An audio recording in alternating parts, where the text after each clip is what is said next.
Halo guys, perang di Iran tidak membuat indeks saham di Amerika turun. Ini jelas anomali, karena indeks di saham di Eropa berguguran, begitu juga di Asia. Mengapa?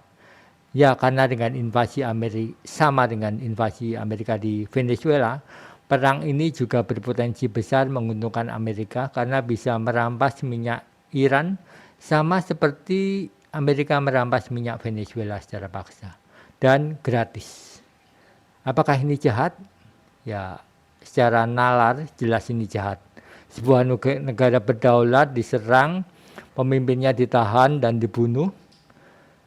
Jadi sejak kapal Indo-Amerika memasuki Timur Tengah, saya sudah berpikir bahwa niat Amerika adalah membunuh Iran. Itu sudah jelas. Sedangkan perundingan yang diadakan itu cuma sekedar basa-basi saja dengan tuntutan yang tidak masuk akal dan merendahkan Iran sebagai sebuah bangsa. Jadi kalau ada yang menyalahkan Iran dalam perang ini, saya benar-benar tidak habis pikir gitu ya. Karena memang perundingan ini dirancang untuk gagal. Karena tanpa perang, tidak mungkin Amerika bisa merampok minyak Iran. Sama seperti yang terjadi di Venezuela. Jadi kalau ada yang bilang Amerika masuk karena rejim korup, ini sekedar tipuan Amerika saja. Apa yang berubah di Venezuela sejak diserang Amerika? Tidak ada yang berubah, kecuali minyak Venezuela diambil gratis oleh Amerika. Jadi sampai sini paham? Jadi alasan demokrasi, HAM atau apapun itu cuma alasan yang dicari-cari untuk merampok minyak secara brutal. Jadi Donald Trump adalah genetika penjajah 2.0. Lihat saja apa yang dilakukan Donald Trump pada negeri ini. Kita dipaksa impor minyak, jagung, beras, dan tidak mau menghormati aturan halal, makanan halal gitu ya.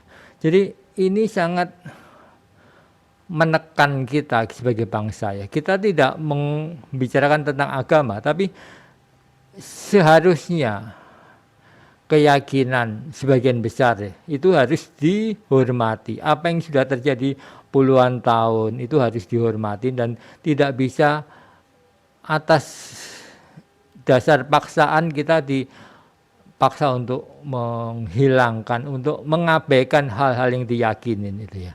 Jadi ini bukan soal agama, tapi ini soal bagaimana pun juga budaya setempat itu harus dihargai gitu. Dan enak benar. Sedangkan kita cuma bisa senyum-senyum kecut saja gitu.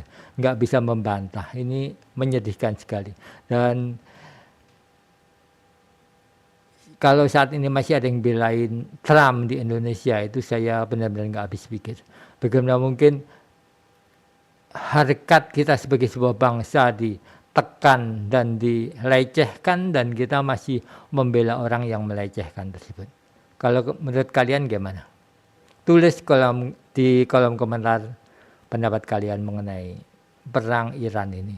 Yang menurut saya ini tidak adil dan ini kalau kayak gini terus dilakukan, Indonesia tinggal menunggu gilirannya saja. Oke, thank you. See you next time.